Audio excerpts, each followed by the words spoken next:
goal here. And the standard is, if it's possible, your words, if it's possible that lives could be spared, shouldn't we try that? That's your standard, isn't it? I tell you, if it's possible to reduce the loss of life, yeah, I want it. That's what I'm proposing. So let me widen the argument. Let's stipulate that you're right. Let's say armed guards might work. Let's widen the argument out a little bit. So here is a magazine for ammunition that carries 30 bullets. Now, isn't it possible that if we got rid of these, if we replaced them and said, well, you could only have a magazine that carries 5 bullets or 10 bullets, isn't it just possible that we could reduce the carnage in a situation like Newtown? I don't believe that's going to make one difference. There are everybody, this town wants to argue about gun control. I don't think what will work. What will work is this, I'll tell you this. This is a matter of logic, Mr. Lapierre, because anybody watching this is going to say, hey, wait a minute. I just heard Mr. Lapierre say that the standard is we should try anything that might reduce the violence. And you're telling me it's not a matter of common sense that if you don't have an ability to shoot off 30 rounds without reloading, that just possibly you could reduce the loss of life? David, that Adam Lanza may not have been able to shoot as many kids if he didn't have as much ammunition? I don't buy your argument for a minute. There are so many different ways he could have done it. There's an endless amount of ways a monster can do it. Don't take it from me. Here's Larry Allen Burns, federal district judge in San Diego. He sentenced Jared Loughner, appointed by President Bush, a gun owner, and supports the NRA. Here's what he wrote in the Los Angeles Times. Bystanders got to Tucson shooter Jared Loughner and subdued him only after he emptied one 30-round magazine and was trying to load another. Adam Lanza, the Newtown shooter, chose his primary weapon as a semi-automatic rifle with 30-round magazines. And we don't even bother to call the 100-rounder that James Holmes is accused of emptying in Aurora, Colorado movie theater a magazine. It's a drum.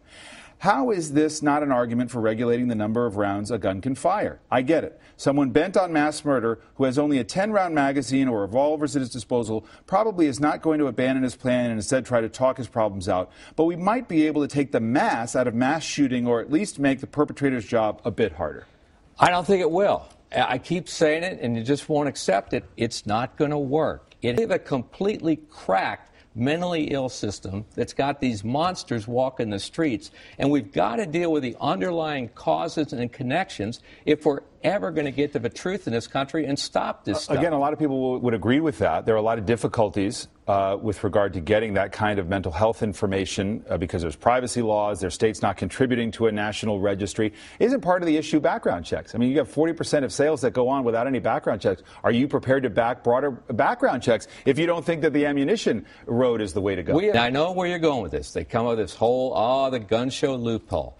There's not a gun show loophole. It's illegal for felons to do anything like that, to buy guns. What the anti-Second Amendment movement wants to do is put every gun sale in the country under the thumb of the federal government. Why not screen more thoroughly for everybody and eliminate the fact that 40% can buy a weapon without any background check? We don't prosecute anybody under the federal gun laws right now. That's one of the But that's not responsive to the question, Mr. LaPierre. I mean, what I hear you saying is, well, you can't do anything about high-capacity ammunition magazines because it simply won't work. Yet you're proposing things that you don't know will completely work, but you're into the art of the possible because your standard is anything that has a chance of working we ought to try, except when it has to do with guns or ammunition. Don't you see that people see that as a complete dodge? You know what NRA supports, David? NRA supports what works, and we always have. We funded the Ed Eagle Child Safety Program. We have accidents down to 1/10 of what they used to be. We have supported prison building. We have supported programs like Project Exile, where every time you catch a criminal with a gun, a drug dealer with a gun, a violent felon with a gun, you prosecute them 100% of the time. If you want to control violent criminals, take them off the street. That's what every police officer out there knows works. We've supported the instant check system. We supported getting these records into the instant check system. But you don't deny that even the instant check system has huge holes, just like the mental health registry has huge holes. And you know the biggest hole? I'll tell you the biggest single hole in it right now. If you're a felon and you walk into a gun store and you try to buy a gun, and they go, oh, you're a felon, and we're going to turn you down, they let you walk out and they don't prosecute you. It's like Bonnie.